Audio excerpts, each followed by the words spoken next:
600 वर्ष पहले इस कलयुग में। वैसे तो परमात्मा चारों युगों में आए हैं, चारों युगों में ऐसे ही आते हैं। ये खुद बताते हैं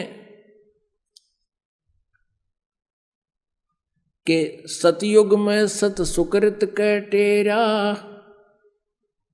त्रेता नाम मुनिंदर मेरा, द्वापर में करुणा में कहाया, और कलयुग नाम कबीर धराया। परमात्मा के हैं चारों युगों में आए हम। और फिर कलयुग में जब आए परमात्मा, जब उन्होंने ये लीला की, ऐसी ही लीला प्रति बार करते हैं। नवजात शिशु का रूप धारण करके वो कमल के फूल पर कहीं स्वच्छ स्थल पर प्रकट होते हैं। वहाँ से कोई दंपत्ति जो निसंतान होते हैं वो उठा ले जाते हैं, और फिर परमात्मा कोई अन्न आहार नहीं करते हैं बालक रूप में। फिर उनके परवरिश, उनके बाल्यपन की आहार यानी परवरिश की लीला कुंवारी गायों से होती है। ऋग्वेद मंडल नंबर 9 सूक्त नंबर 1 मंत्र नंबर 9 में स्पष्ट लिखा हुआ है कि वह शिशु रूप में प्रकट परमात्मा के परवरिश की लीला कुंवारी गायों से होती है। और 600 वर्ष पहले परमात्मा कबीर जी ने वह लीला की थी कि जब वो आए थे, वो 25 दिन के हो गए थे, उन्होंने कोई दुग्ध आहार नहीं किया था। तब अभी बताते हैं ये कहानी, आगे बताएंगे आपको। पहले जो प्रसंग चल रहा था कि नीरू और नीमा परमात्मा को ले आए,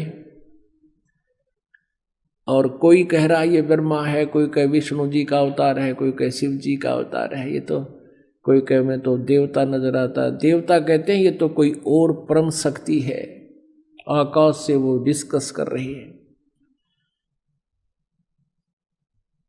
अब उसके विषय में गरीबदास साहिब जी ने जो परमात्मा की लीला को परमेश्वर कबीर जी द्वारा प्राप्त दिव्य दृष्टि से असंख्यों वर्ष पहले का भी ज्ञान दिया, संख्यों वर्ष पहले का, युगों पहले का भी, और हमारी उत्पत्ति जन्म का भी ज्ञान दिया। तो परमेश्वर के प्रकट होने का भी 600 वर्ष पहले जो कैसे आए थे, फिर क्या लीला हुई थी, क्या बताते हैं। जल थल पृथ्वी गगन में बाहर भीतर एक, पूर्ण ब्रह्म कबीरे हैं अवगत पुरुष अलेख। सेवक हो के उतरे इस पृथ्वी के माही, जीव उदाहरण जगत गुरु बार बार बलि जाही। जीव उदाहरण जगत गुरु बार बार बलि जाऊं मैं। गरीबदास जी कहते हैं उस परमात्मा के ऊपर बलिहारी हूं, न्यौछावर हो जाऊं मैं, जिस निशान मोल ज्ञान, और एक दास बनकर, एक जुल्हा बनकर, एक गरीब इंसान बनकर, अपने एक सभ्य नागरिक की तरह हर तरह की जो क्वालिटी एक भक्त या अच्छे नागरिक में होनी चाहिए, और एक अच्छे भक्त में हो, दास में हो, गुरु का दास जो बने, शिष्य बने, और एक पूर्ण संत में जो क्वालिटी होती है, जो गुण होते हैं, उन सभी को परमात्मा ने स्वयं ही पूर्ति करके दिखाया कि यदि तुमने भगवान चाहिए तो जैसे मालिक ने एक उदाहरण पेश किया, एक सैंपल पेश किया, एक गरीब के घर जन्म दिखाया, जन्म नहीं हुआ उनका, एक बिल्कुल निहायत गरीब जुल्हे के, जैसे वो नीरू नीमा जुल्हे क्यों कहवाए, जुल्हे क्यों कहलाए, उनके पास पहले तो जो पूजा का पैसा आता था उससे वो अपना निर्वाह करते थे, और फिर वो पूजा का पैसा आना बंद हो गया क्योंकि हिंदू रहे नहीं, शिव कथा वो कर नहीं पा रहे थे, तो उन्होंने जुल्हे का काम शुरू कर दिया, क्योंकि सस्ते में शुरू हो जाता, 4 लठ गाडे और धागा पूरा और काम शुरू हो गया, वो खड्डी बना लिया करते थे। तो जिस कारण से कई वर्ष काम करते करते हो गए वो जुल्हा पक गए, नाम को जुल्हा कहलाने लगे।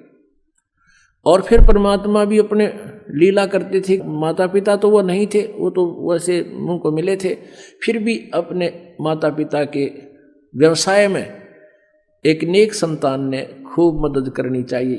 वो परम अक्षर ब्रह्म है, कबीर जी है। वो स्वयं बालक रूप बनकर धारण करके आए इस अध्यात्म ज्ञान को बताने के लिए। इसलिए वो जगत गुरु शब्द मालिक ने, गरीबदास साहिब जी ने मालिक के लिए बोला है। काशीपुरी कष्ट किया उतरे अधर अधारे, मोमिन को मुजरा हुआ जंगल में दीदार। काशीपुरी कष्ट किया यानी काशी के लिए प्रस्थान किया। उतरे अधर आधार यानी ऊपर से, एज इट इज किसी माँ के जन्म ने लिया, वहां से ऊपर से उतरे, वहां से चलकर आए।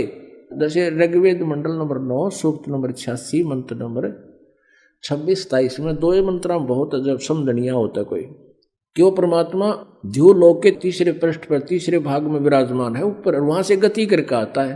वो कबीर देव है और विद्युत जैसी गति से, जल्द सी गति से वो आता है, जैसे बिजली आया करे 1 सेकंड में, और अपनी अच्छी आत्मा को प्राप्त होता है।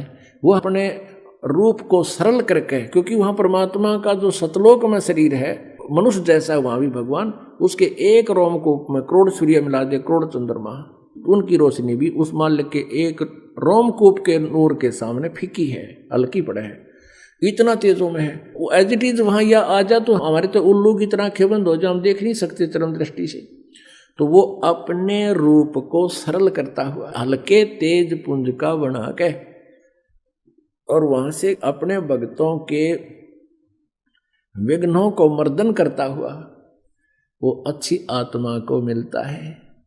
किस लिए मिलता है और वो कैसा है? ऋग्वेद मंडल नंबर 9 सूक्त नंबर 82 मंत्र नंबर 1, 2, 3 में, ऋग्वेद मंडल नंबर 9 सूक्त नंबर 20 मंत्र नंबर 1 में है, और भी सैकड़ों स्थान पर ऋग्वेद मंडल नंबर 9 सूक्त नंबर 96 मंत्र नंबर 16 से 20 तक कति स्पष्ट किया है कि वो आम व्यक्ति की तरह जैसे कपड़े पहन लेता आदमी, ऐसे अन्य शरीर ऐसे वो धारण करके अपने शरीर के ऊपर एज इट इज और हल्का तेज पुंज का शरीर बनाकर यहाँ आता है। ऐसे गरीबदास जी कहते हैं, तेज पुंज अन्य दे धर कर इस विध हमको भेंट ही। वो कबीर परमेश्वर। काशीपुरी कष्ट किया वो उतरे अधर अधारे, अधर अधार माने ऊपर, तो अधर माने ऊपर से, आधार न्यो के न्यो आए चल के, और मोमन को मुजरा हुआ हा जंगल में दीदार। मोमिन कहते मुसलमान को,